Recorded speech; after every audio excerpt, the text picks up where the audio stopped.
Muy buenas tardes y bienvenidos a una nueva edición de ECO. En el programa de hoy trataremos un tema que normalmente no figura entre las grandes preocupaciones de los economistas, como es la ordenación del territorio.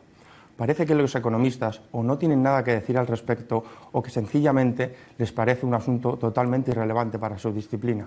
Sin embargo, el hecho de que en España la población se concentre en un puñado de grandes urbes y en la costa, mientras otras regiones presentan densidades de población comparables a las del Círculo Polar Ártico, tienen consecuencias políticas, sociales, económicas y medioambientales dramáticas.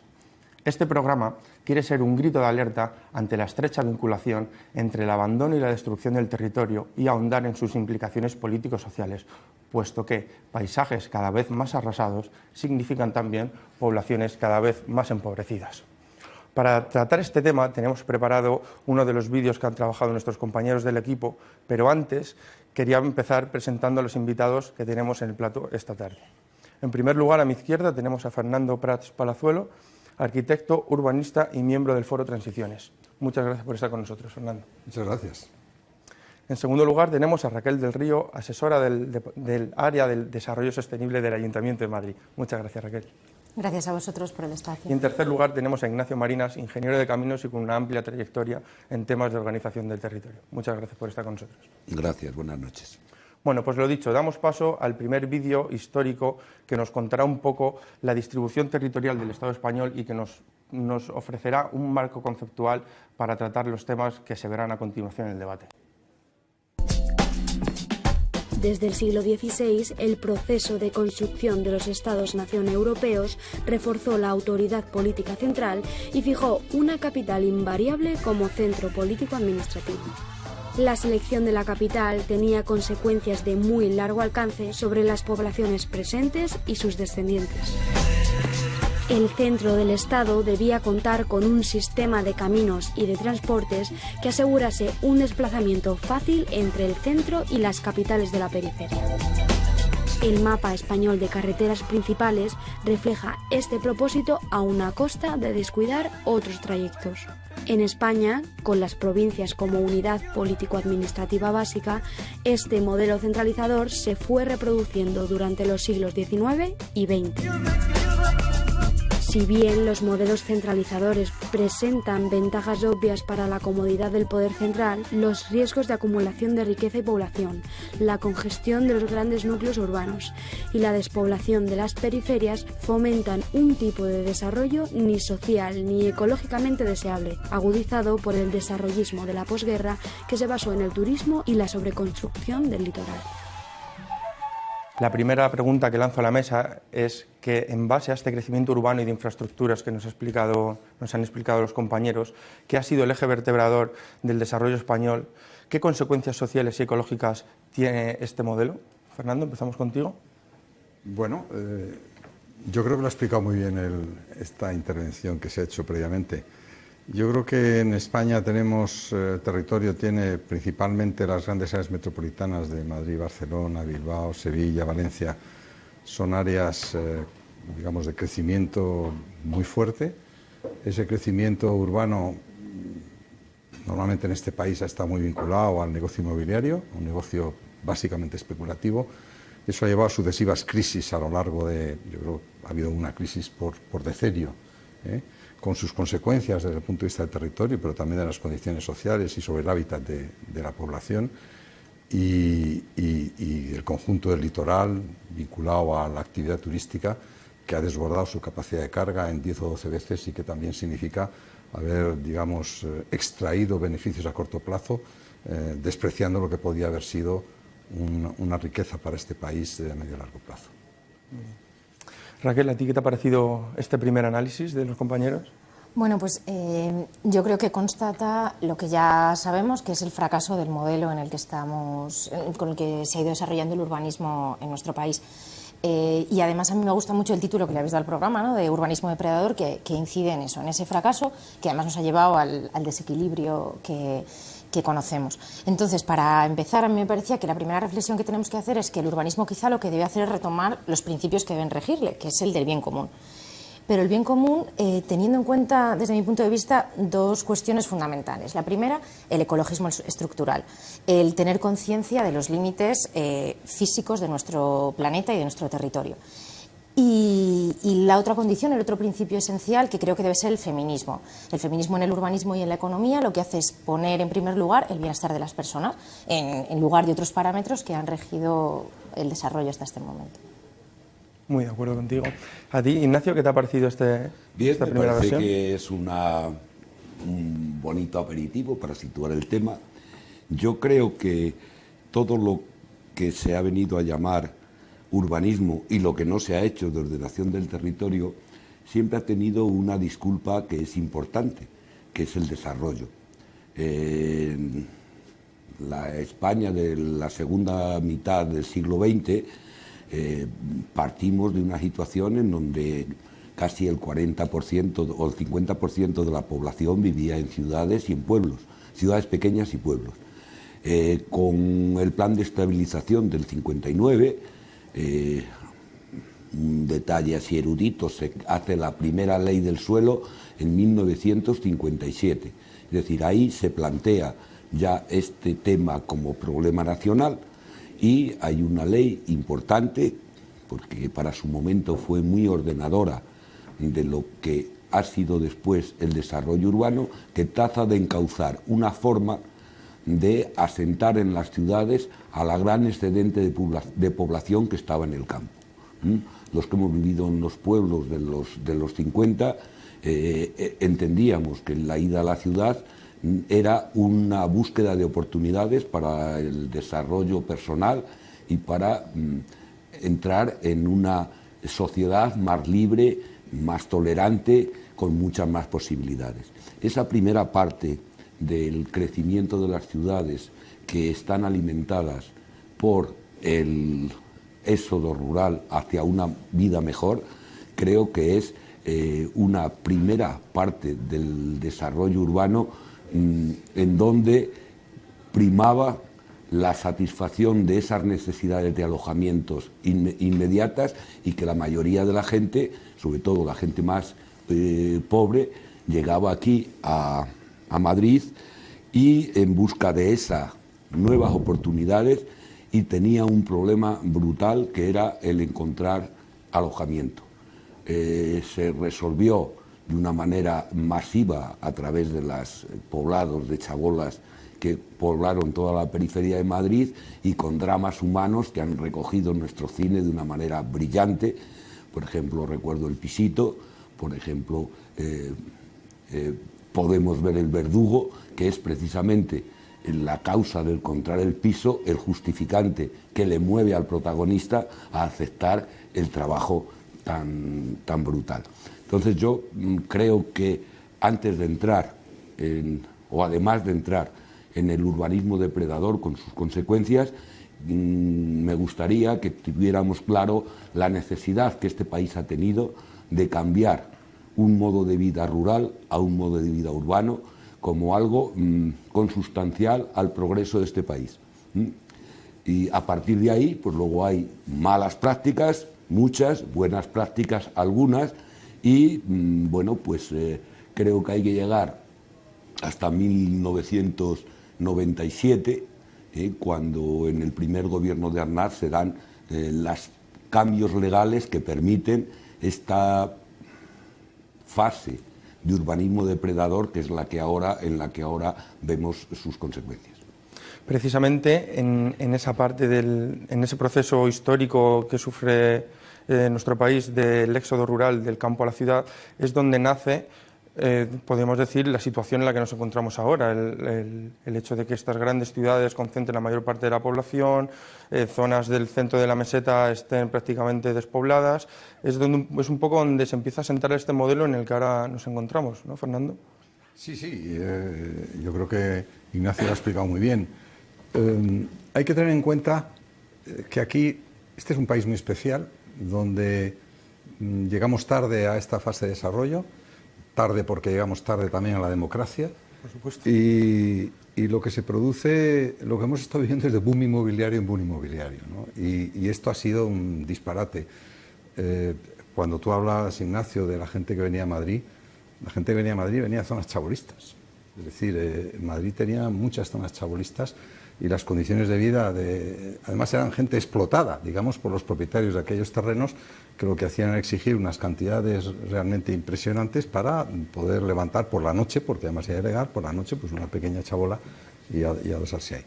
Yo creo que es una acumulación de disparates, pero insisto, no nos podemos olvidar que la combinación del sector financiero y sector inmobiliario son muy importantes para entender el desarrollo de este país y esto ha ido provocando crisis tras crisis.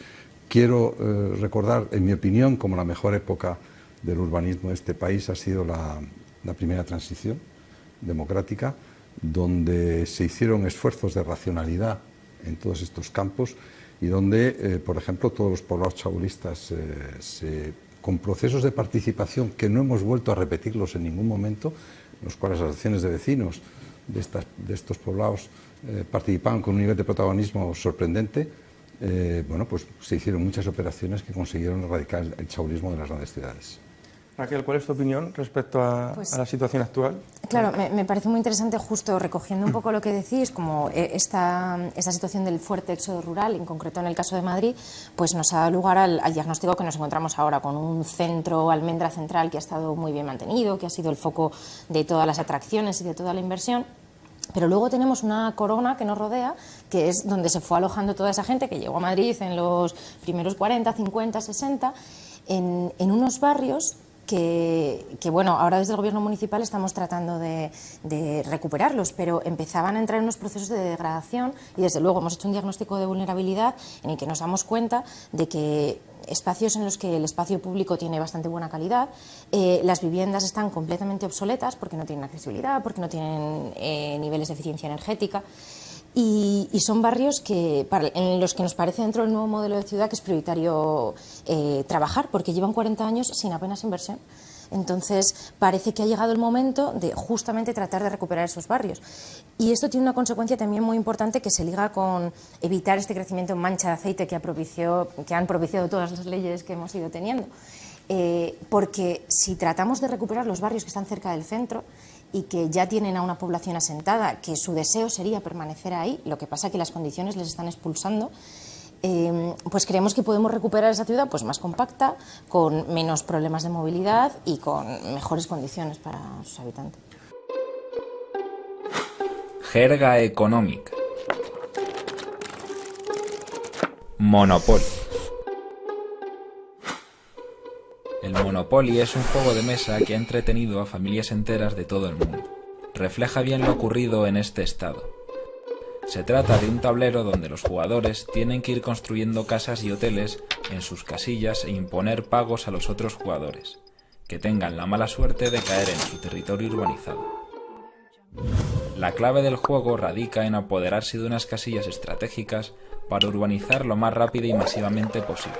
Pero esta operación, que es óptima desde el punto de vista del jugador individual, es catastrófica desde el punto de vista de la sociedad en su conjunto, pues un territorio organizado según estos criterios acarrea unas concentraciones de población, riqueza e infraestructuras totalmente desequilibradas y acaba ecológicamente destrozado. De modo irónico, hemos podido constatar cómo al final este proceso de urbanización de las grandes ciudades se ha construido un poco bajo estos criterios del juego del Monopoly, de urbanizar intentando sacar la máxima rentabilidad al espacio con la mayor construcción posible. Sobre este tema, ¿tú qué opinas, Ignacio?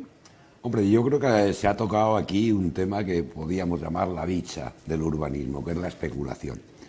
Yo ahí quería dar una nota un poco curiosa.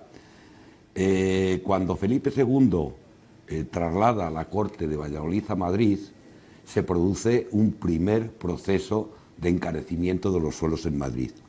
A la muerte de Felipe II toma el poder el valido, que era el duque de Lerma, y el duque de Lerma se da cuenta de ese fenómeno y hace una jugada preciosa.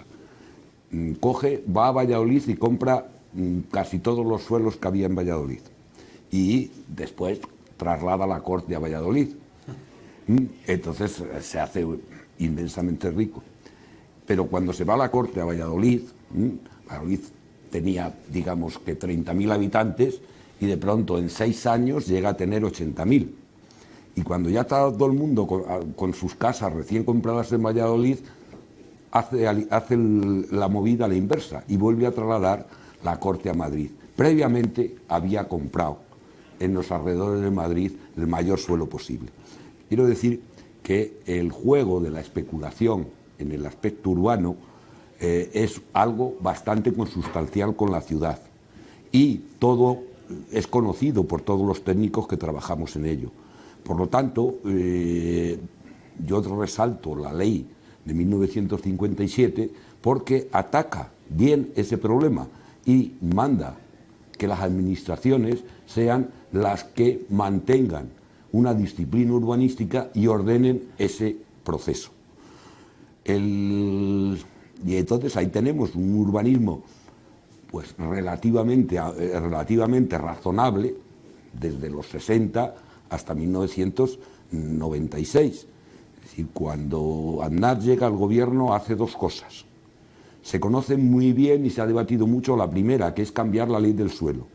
Y plantea que todos los suelos del país pueden ser urbanizables, salvo que haya una figura que lo impida y que haya pues una declaración de interés general.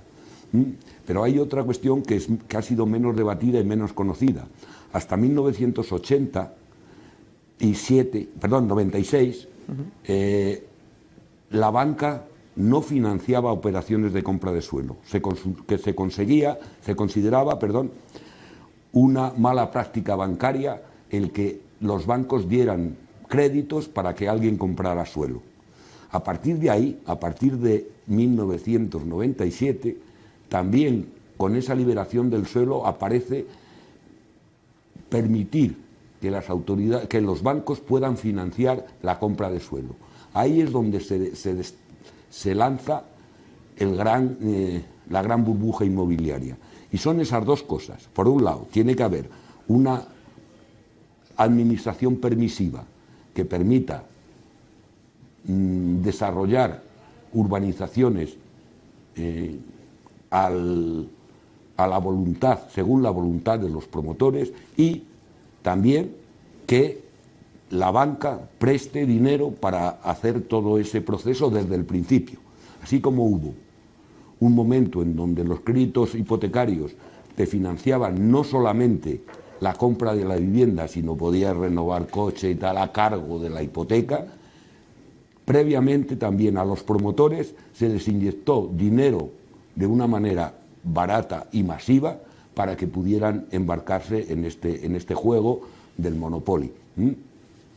Al final vemos, Fernando, que este urbanismo especulativo es el reflejo del modelo económico que ha seguido España, basado fundamentalmente en la construcción, en los servicios y el importante papel que juega el endeudamiento privado en todo este esquema. Bueno, yo estoy totalmente de acuerdo. Es decir, estaba hablando Ignacio y yo estaba pensando eso. Es decir, hablamos de urbanismo, de leyes de urbanismo, pero hay que ver cuál es el sistema económico del país, ¿no?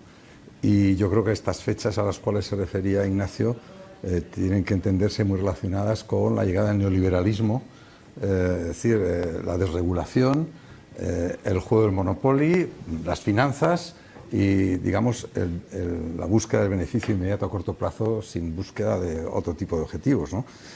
Efectivamente es así y creo que vinculándolo con la última crisis que hemos tenido, hay que entenderlo también como la búsqueda del capital, de nuevas áreas de hacer negocio, en un momento en donde los rendimientos de beneficios por parte del sector privado y de la inversión del capital no encontraba campos fáciles de inversión, pues hasta la propia deuda se convierte en un negocio, dicho de una manera. Es decir, durante unos años el conceder créditos como sea y de la forma que sea a riesgo total, sabiendo que no se van a pagar las consecuencias, que las íbamos a pagar todos, eso es lo que alimenta el último boom inmobiliario, que es, cuando uno lo ve despacio, yo he tenido que trabajar con ello, es de los mayores disparates que se pueden entender con 2 dedos de frente.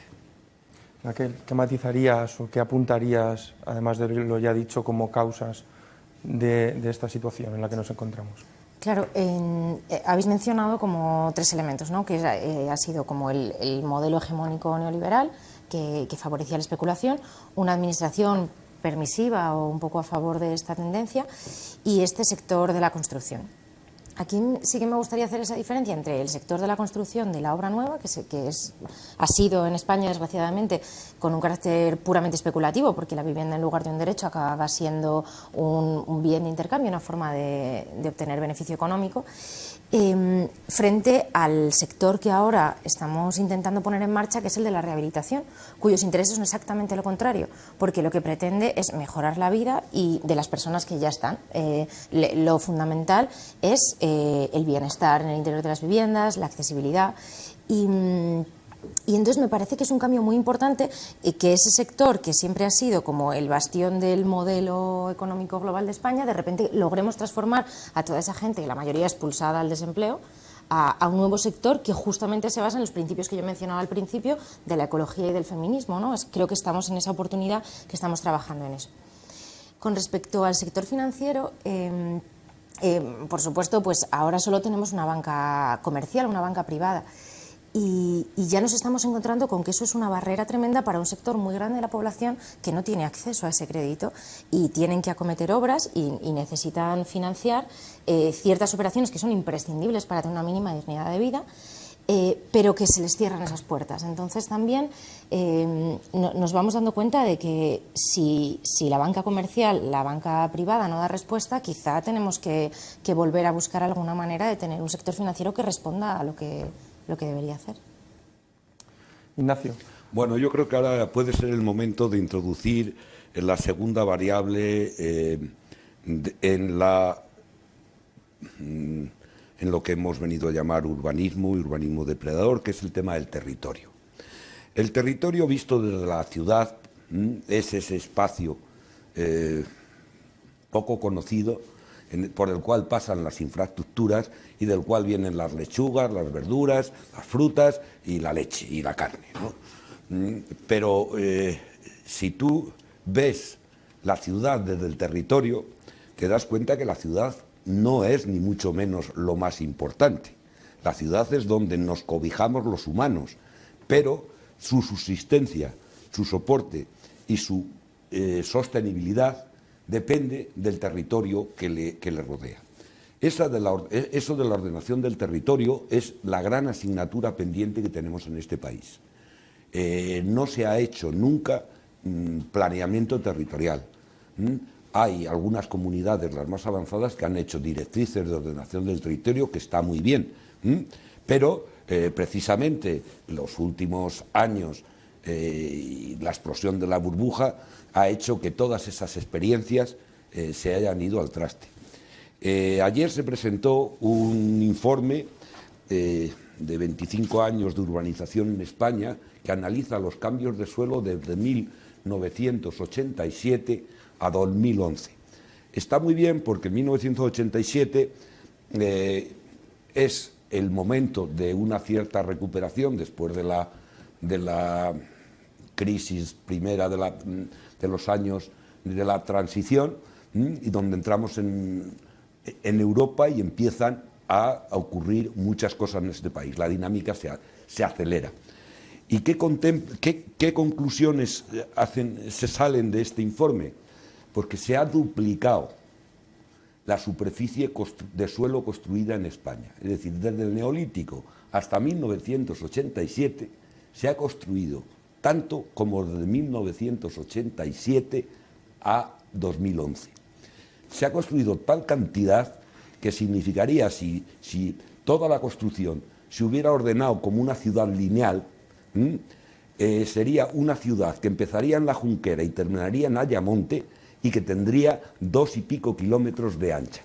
O sea, 1.500 kilómetros de largo por 2 de ancho. Eso es lo que hemos construido en 25 años. Es francamente un disparate. Luego pasaremos a ver los detalles de ese urbanismo depredador que habéis puesto en el título. Vale. Muchas gracias, Ignacio. Precisamente, hablando de informes que mencionaba Ignacio, tenemos una entrevista con motivo de la presentación del informe de la situación del mundo 2016 sobre ciudades sostenibles, del sueño a la acción, una entrevista que nuestros compañeros de audiovisuales han hecho a Gary Gardner, el director del World Watch Institute, que es quien elabora este informe. Tenemos una serie de cortes, vamos a coger el primero de ellos, que justo nos va a adentrar nos va a señalar todos estos temas que han tratado nuestros invitados sobre la situación de las ciudades y la ordenación de este territorio. Otra vez vamos a tener una ciudad más conectado, ¿no? Más integrado.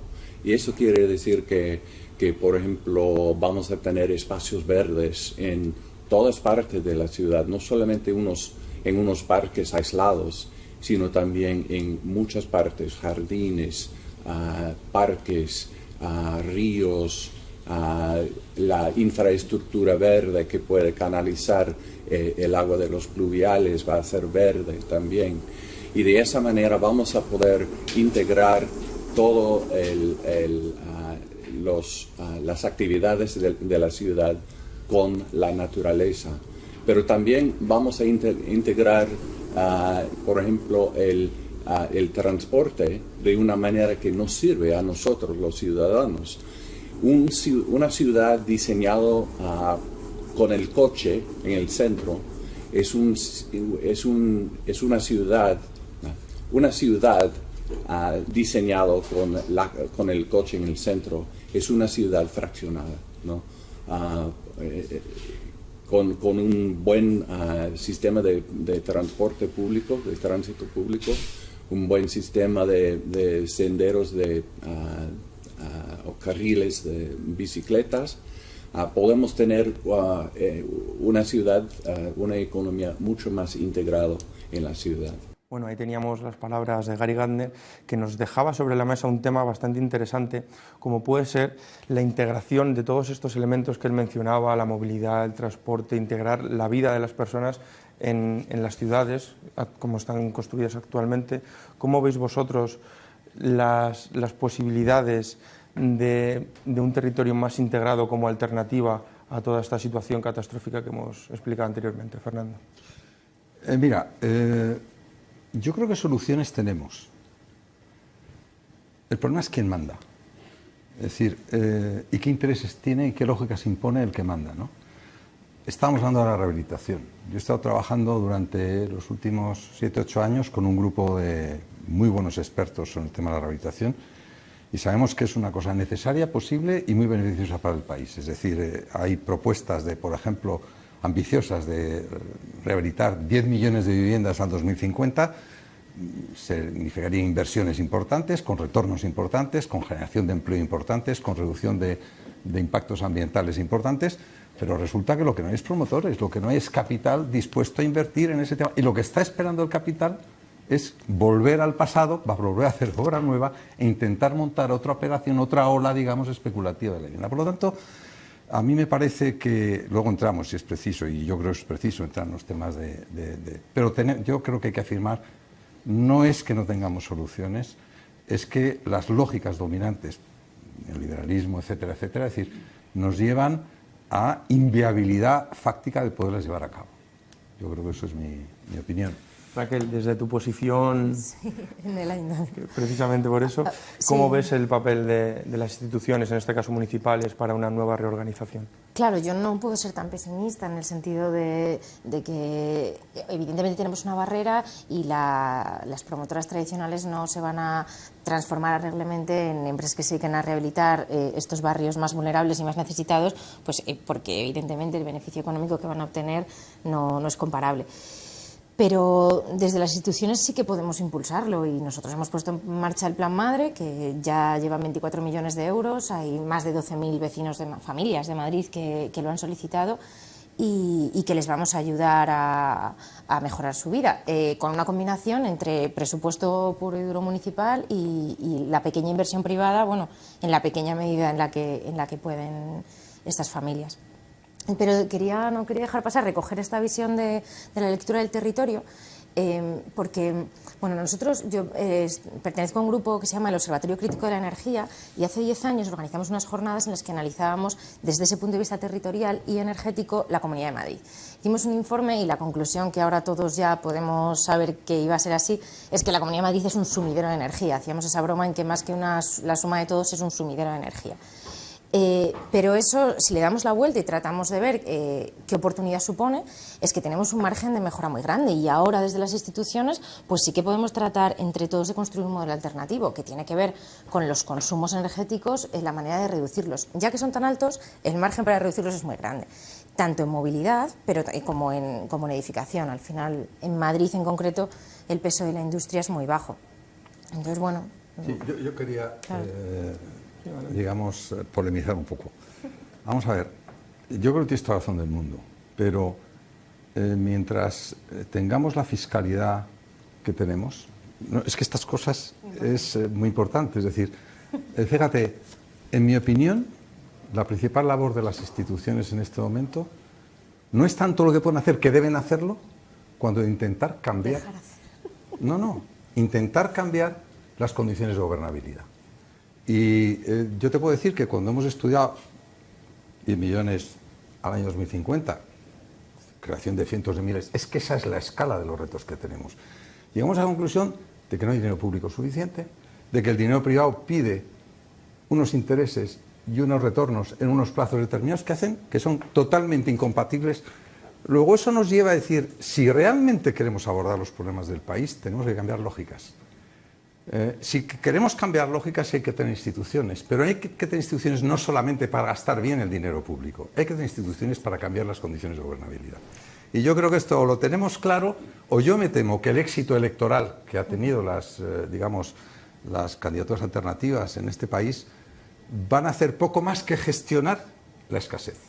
Y yo soy muchísimo más ambicioso que eso, entre otras cosas porque creo que no nos podemos permitir una salida que no sea muy ambiciosa. Yo estoy un poco en la línea que plantea Fernando, pero sí que también querría resaltar que soluciones técnicas haylas. Y lo que pasa es que ha sido tan rentable el negocio inmobiliario que ha espantado a los capitales de otras muchas actividades que podían ser más eficientes. En la planificación de infraestructuras está bien estudiado eso. Cuando hay una construcción de infraestructuras mejora la productividad de todo el territorio, sobre todo cuando esas inversiones se dedican a resolver los cuellos de botella que tienen las redes de transporte. Lo que pasa es que en este país, además de hacer eso, pues es un poco como el dicho ese castellano, cuando el tonto coge la linde, se acaba la linde y sigue el tonto. Y bueno, pues unas líneas de alta velocidad Madrid-Sevilla fue un gran éxito, pero España no tiene riqueza para permitirse líneas de alta velocidad a todas las capitales de provincias. Y entonces,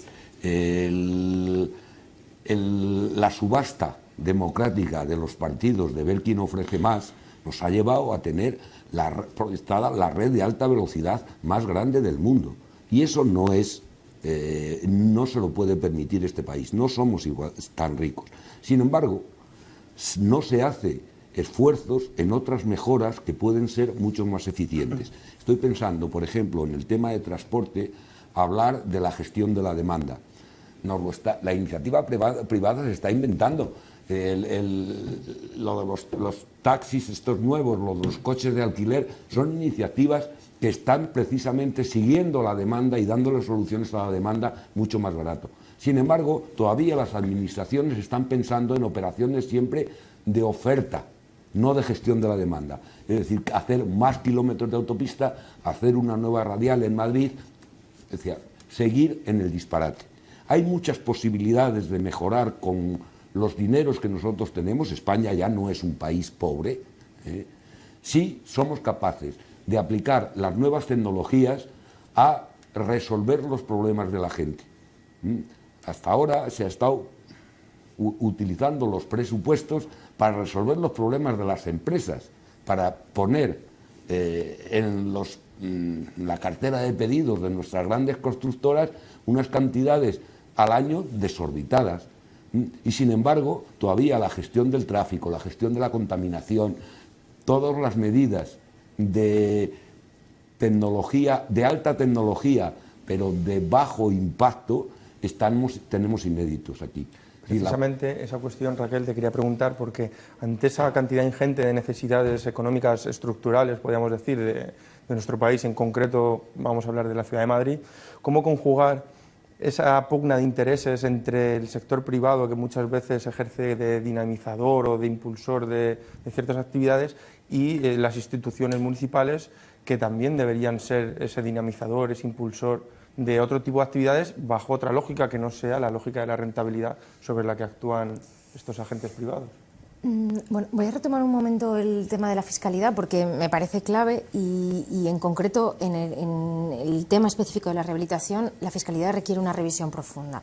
Y estamos, de hecho, el pleno del ayuntamiento de hoy, de ayer, hemos lanzado una iniciativa para instar precisamente al Ministerio de Hacienda a que se haga una revisión en este sentido, para que los presupuestos municipales que ahora estamos dándoles a los vecinos no acaben en Hacienda, que es una cosa que no tiene sentido. Estamos planteando una exención y confiamos en que pueda entrar para que ya en el ejercicio 2017, en el IRPF, pues logremos que esté exenta. Pero retomando tu pregunta, lo que nosotros pensamos es que lo que ahora tenemos que hacer es precisamente construir colectivamente una alternativa a ese modelo.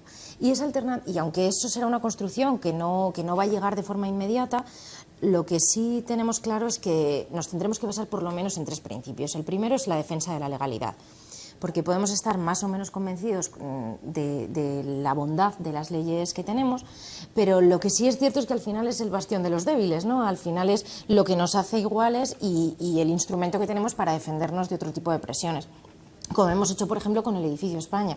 No puede ser que los madrileños repleguemos ante cualquier presión y vayamos a modificar las leyes como se ha hecho para otras operaciones anteriormente. Además de la legalidad, otra cosa con la que también creo que nos podemos defender es con el urbanismo concertado previo. Cuando digo urbanismo concertado, es como este urbanismo que evita la judicialización de todos los procesos. Hoy en día en Madrid cualquier instrumento de planeamiento acaba en los juzgados. Y entonces, en lugar de ser los agentes involucrados los que podamos ir avanzando y resolviendo los problemas de la ciudad, acaban siendo los tribunales quienes dictaminan, lo cual no tiene mucho sentido, retrasa los procesos y los puede acabar pervirtiendo. Un ejemplo de este urbanismo concertado es el de Mau Calderón, en el que nos hemos sentado con todos los agentes implicados, con los económicos, con los vecinos, con los ecologistas. Hemos llegado a una solución de consenso en la que todo el mundo puede estar de acuerdo y ahora iniciaremos una tramitación administrativa que esperamos que no se vea detenida como se han visto otras detenidas. Y el tercer pilar, y ya te dejo, es justo la recuperación de la iniciativa pública. En los instrumentos de urbanismo siempre existe esa posibilidad de hacer mediante iniciativa pública o mediante iniciativa privada. Nosotros pensamos que la iniciativa pública tiene la virtud de evitar situaciones pues como la que se ha dado en el Paseo de la Dirección, que aquello después de 10 años en el que una empresa privada estaba intentando darle soluciones está como la franja de Gaza. O también nos sirve la iniciativa pública para desatascar situaciones como la de la zona de Chamartín con el proyecto de Madrid Puerta Norte que hemos puesto sobre la mesa y que a través de una iniciativa pública pues vamos a poder resolver esa brecha que está en medio de la ciudad y que lleva 23 años parada. Pero a mí me parece que no sois consecuente con una realidad que tenemos encima, y es que estáis planteando siempre el urbanismo de nueva construcción.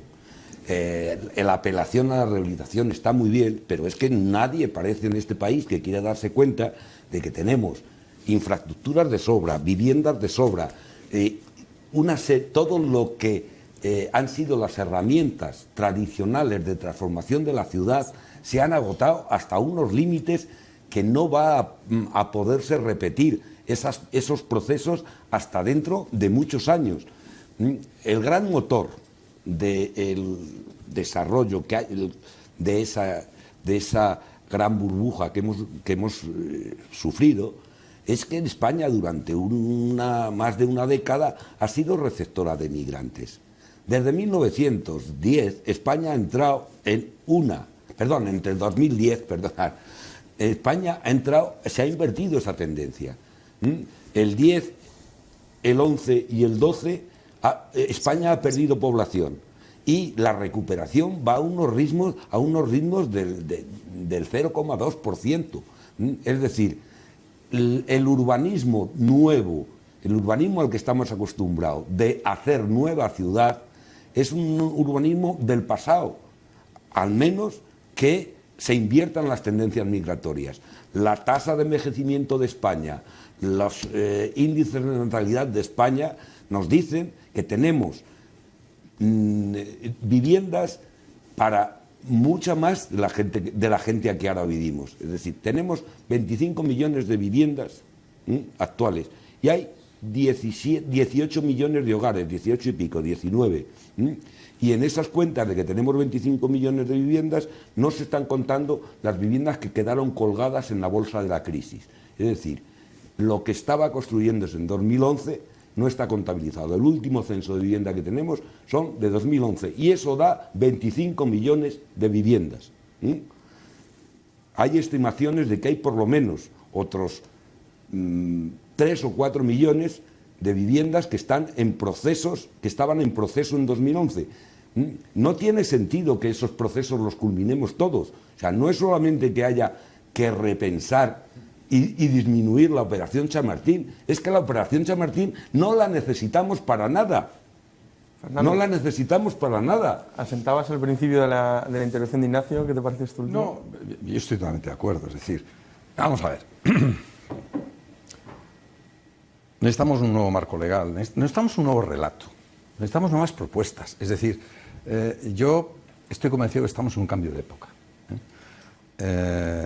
Y que además, esta mañana oía por la radio, estamos en un auténtico disparate. Yo, perdóname, pero o somos conscientes que estamos en un disparate o como queramos construir sobre este disparate nos vamos a pegar una gran bofetada.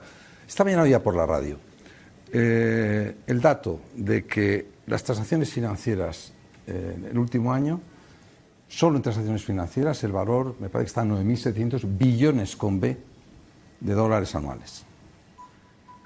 A la vez, hoy, tener un empleo no significa que vayas a poder tener una vida digna.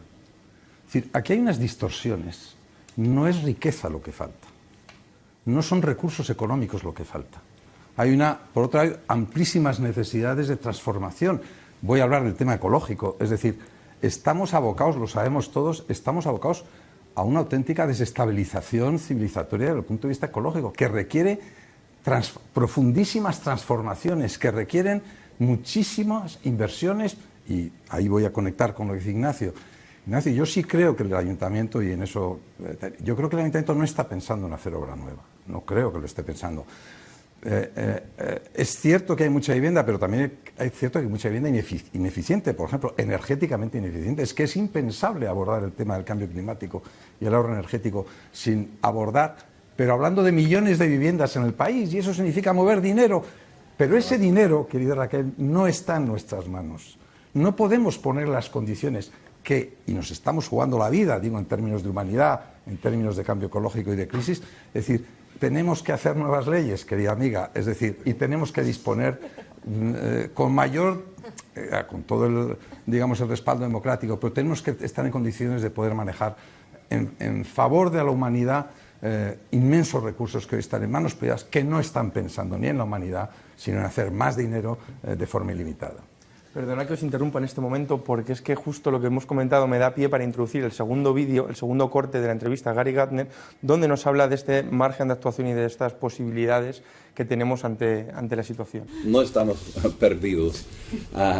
Lo interesante es que los edificios y el transporte tienen una gran parte de la energía que consumimos en las ciudades. Así que para empezar, si enfocamos en las edificaciones y el transporte, en cómo podemos cambiar esos dos sistemas, que vamos a hacer muchos pasos hacia una ciudad sostenible. Así que sí, hay cosas que podemos hacer. Raquel, por alusiones. Pues y además es que recojo justo lo que se mencionaba en este corte. Nosotros cuando llegamos al ayuntamiento lo primero que hicimos fue un estudio con una serie de indicadores urbanísticos de vulnerabilidad. porque necesitábamos tener un diagnóstico de cómo estaba nuestra ciudad desde ese punto de vista, de la obsolescencia de la edificación, de sus condiciones de eficiencia energética, o más bien de ineficiencia, de accesibilidad, pero sobre todo de cómo estaba la población a nivel de estudios, el nivel de la edad avanzada. Ese primer diagnóstico nos arrojó una serie de barrios, 112 barrios, que es el 38% de la población de Madrid, 1.300.000 habitantes, que están en situación de vulnerabilidad. Esto lo hicimos con unos datos del censo de 2015. Ese mismo estudio, con datos de 6 años antes, con el censo de 2009, abarcaba una población del 25%. Con lo cual, el diagnóstico que ya teníamos de entrada de que Madrid es una de las ciudades más desiguales de Europa, no solo se vio confirmado por los datos, sino que se agravó, sino que lo que vimos es que estaba en aumento, que esa vulnerabilidad aumentaba y esa desigualdad aumentaba. Por lo tanto, dentro de nuestro modelo de ciudad, y creo que los dos estaréis de acuerdo conmigo, la prioridad está justamente en la ciudad existente, porque ese es el campo de acción para mejorar la vida de la gente. Nos sobran viviendas porque no está creciendo la población de Madrid apenas, ha terminado el flujo migratorio, no tenemos hijos, y entonces en esta actuación sobre la ciudad existente, pues creemos que debemos ir trabajando como diversas escalas. El Plan Madre, que es el plan de rehabilitación, lo que pretende es mejorar las viviendas, las casas de la gente para que tengan una vida más digna. Y por supuesto, además de esa mejora, como para el individuo, tiene una mejora para el conjunto de la sociedad, pues porque reducimos emisiones, porque reducimos gastos sanitarios, porque creamos empleo, aumentan las cotizaciones, en fin, es todo un ciclo económico que al final nos beneficia a todos. Pero es que además una ciudad menos desigual va a ser una ciudad más segura. Va a ser una ciudad más atractiva para otro tipo de negocios y para el conjunto. Entonces, en este relato que hablo como de las escalas y del trabajo dentro de la ciudad existente, no es solo, el lema del Plan Madre es recupera tu casa, recupera tu barrio, recupera nuestra ciudad.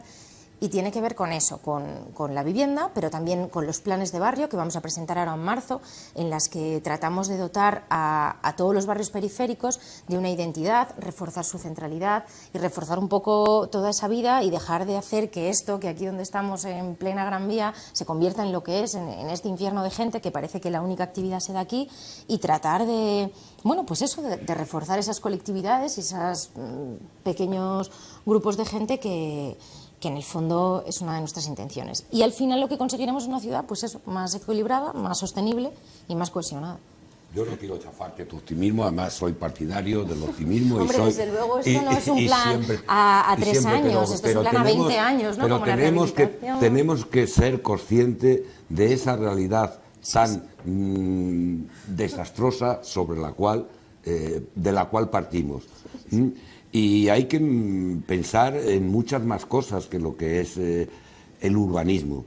Sí, para mí, uno de los cambios drásticos que tendremos que lidiar al futuro es que un 30% de la población está amenazada por la pobreza.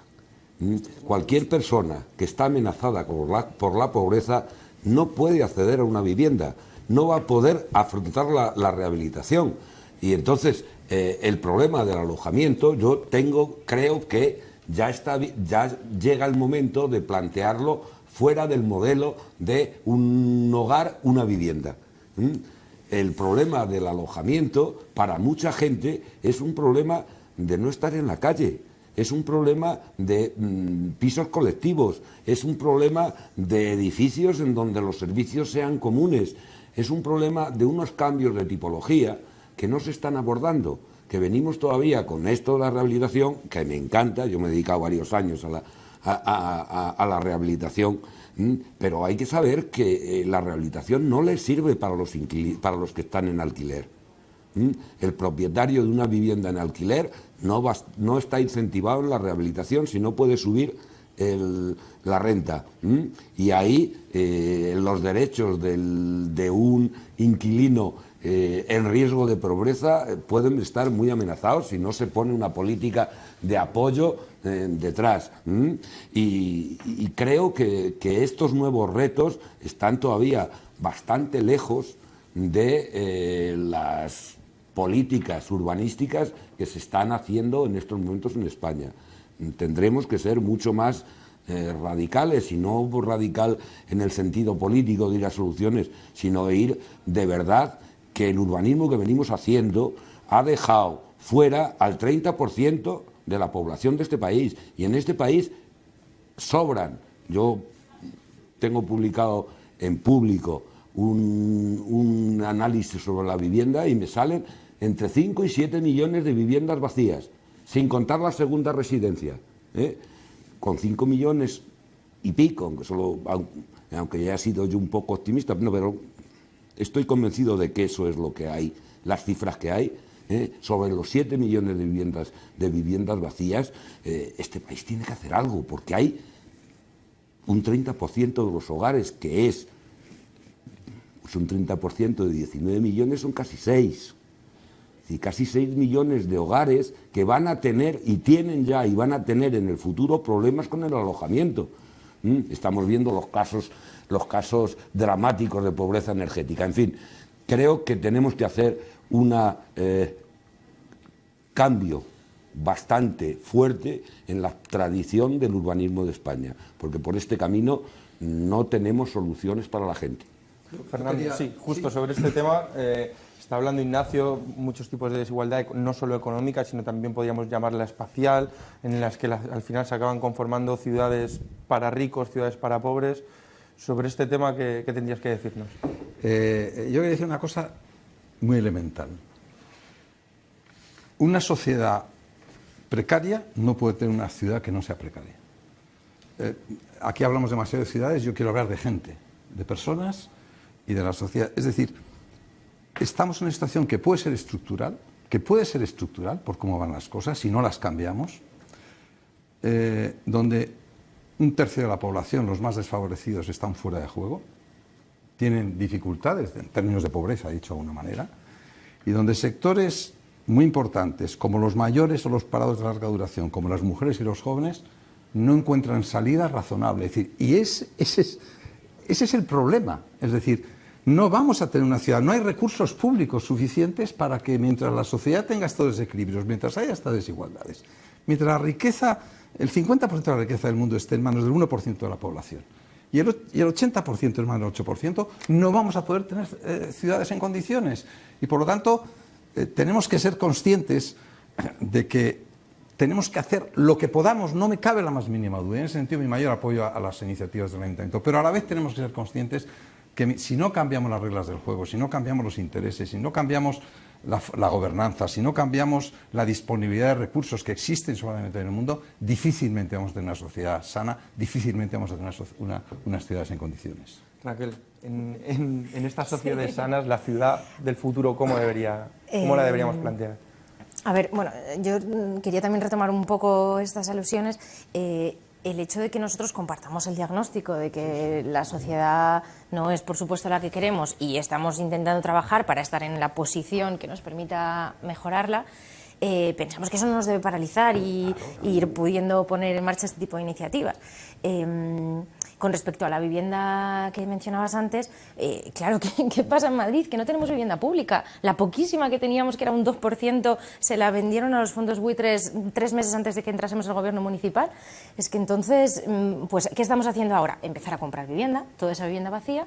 Estamos empezando a comprar con programas de compra pausada para no calentar el mercado, en fin, con responsabilidad, lo que al final debemos hacer. También vamos a construir vivienda nueva y vamos a poner nuestra aspiración, que es, pues como decía antes, en 15 o 20 años tener un 20 o un 30% de vivienda pública en alquiler, como ocurre en otras ciudades de Europa, que sirva para regular el mercado. Toda la vivienda no va a ser pública, pero si lográsemos tener un parque con una mínima entidad, pues lograríamos influir en esos precios y poder dotar del servicio básico a quien no la tiene. Es una cosa también elemental. Con respecto a la pregunta que me hacías de ciudades del futuro, bueno, nosotros hemos puesto en marcha como un par de iniciativas que tienen que ver con la renaturalización. Lo que yo mencionaba al principio del ecologismo estructural, a veces se centra el ecologismo muy fundamentalmente en el cambio climático, en la reducción de las emisiones. Pero también hay otros recursos que también son limitados, como es el suelo, del que hemos hablado, pero también los materiales y el agua. Y esa es otro de los argumentos que nos hace defender con tanta intensidad la rehabilitación. Entonces, en una ciudad del futuro, la movilidad tendrá que cambiar necesariamente. Hemos hecho un plan de calidad del aire, porque al margen de las emisiones y del cambio climático y del incremento de la temperatura, está la cuestión de la salud. y ya hemos empezado a vivir algunas alertas de salud y entonces tenemos un protocolo que va a empezar a paliar eso. Y luego la otra cuestión fundamental es la necesidad de una regeneración integral donde, además de los espacios públicos de los que hemos hablado, de los edificios de los que hemos hablado, también es muy importante activar las economías locales. Cuando yo hablaba de esta cosa de que todo el mundo viene aquí al centro de Madrid a hacer todas sus compras y su vida, no solo es que nos haga depender mucho más del transporte público o motorizado, porque en Madrid las distancias son tan grandes que no hacen posible otra alternativa. Necesitamos volver a coser toda esa ciudad y por eso yo también sigo defendiendo el proyecto de Madrid Puerta Norte, porque me parece que esos barrios cercanos de Fuencarral y de Begoña se merecen un tejido que los cosa, que los una, que los dote de las dotaciones que no tienen, de los parques. Y aquí, respecto también a la ciudad del futuro, me parece que lo que tenemos que hacer es retomar esos principios del urbanismo feminista. Y uno de los principios fundamentales es la necesidad de hacer una ciudad continua y segura. Y esto tiene relación con esas infraestructuras que parece que nos atraviesan, ¿no? Y que nos dividen los barrios y que nos hacen que sea imposible cruzar de unos lugares a otros de forma peatonal. Y entonces ese a mí me parece como el reto a futuro fundamental. Conseguir que se puedan hacer recorridos peatonales seguros y accesibles de unos barrios a otros y rompamos esas barreras que ahora hay. Muy bien, bueno, pues tenemos que ir terminando, se han quedado un montón de temas sobre la mesa. Os voy a pedir una última ronda, rápida si puede ser, en orden inverso, los que quedan por intervenir. Empezamos por Ignacio, continúa Fernando y termina Raquel. Bueno, yo vuelvo otra vez al tema que a mí me parece que está más abandonado, que es la ordenación del territorio. Para mí, las ciudades del futuro son aquellas que sean capaces de poner en valor el territorio. Es una desgracia, pero todo este gran desarrollo que ha sufrido Madrid en estos tiempos lleva consecuencias muy negativas para el territorio.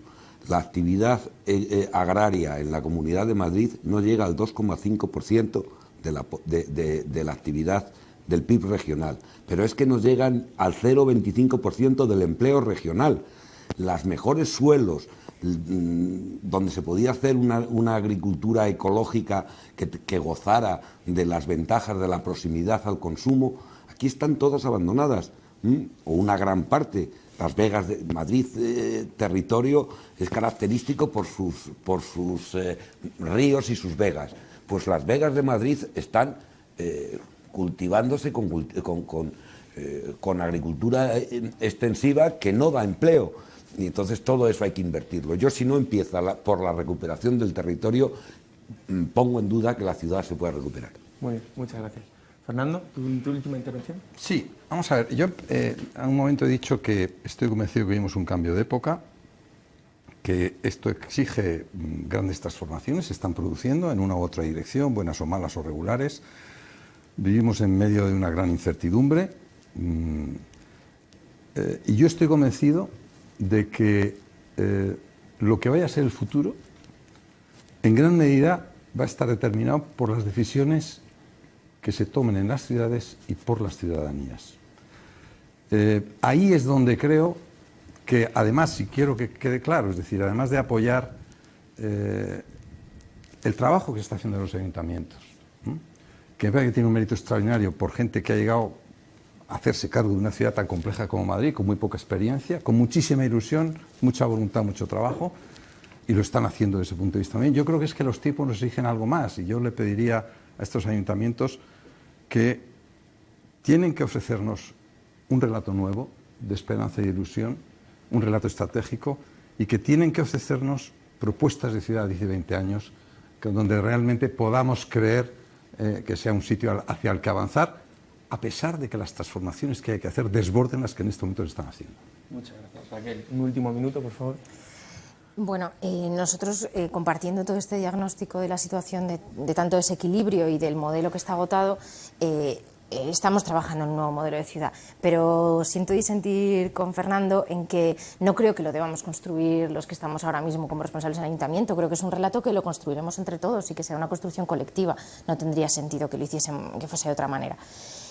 Al mismo tiempo, creo que con las iniciativas que ya estamos poniendo en marcha, con las que he mencionado, del Plan Madre, del proyecto de Madrid Puerta Norte, estamos demostrando que otro urbanismo es posible y que ya está en la calle. Y además estamos trabajando con la confianza de ver que hay otros lugares en los que están aplicando este tipo de medidas, como están haciendo los compañeros de Barcelona. Y también estamos viendo que esa confianza y ese interés también tiene un reflejo a nivel internacional. Y ahora mismo se ha celebrado la Asamblea de Quito de Hábitat 3 y los gobiernos locales estamos muchos trabajando en esta dirección. Muchas gracias a los tres invitados. La verdad es que es un tema apasionante, se nos han quedado muchos flecos abiertos, alguna discrepancia incluso, pero lo tenemos que dejar aquí. No queremos dejar pasar la oportunidad de recomendar un libro, como solemos hacer todos los programas. En este caso, recomendamos precisamente el informe del World Watch Institute, como hemos hablado antes, de ciudades sostenibles, del sueño a la acción, editado para España por FUEM y por Ícara Editorial. Y nada, emplazaros al siguiente programa, que trataremos el tema de los salarios dentro de 2 semanas. Aquí, como siempre, en ECO. Muchas gracias.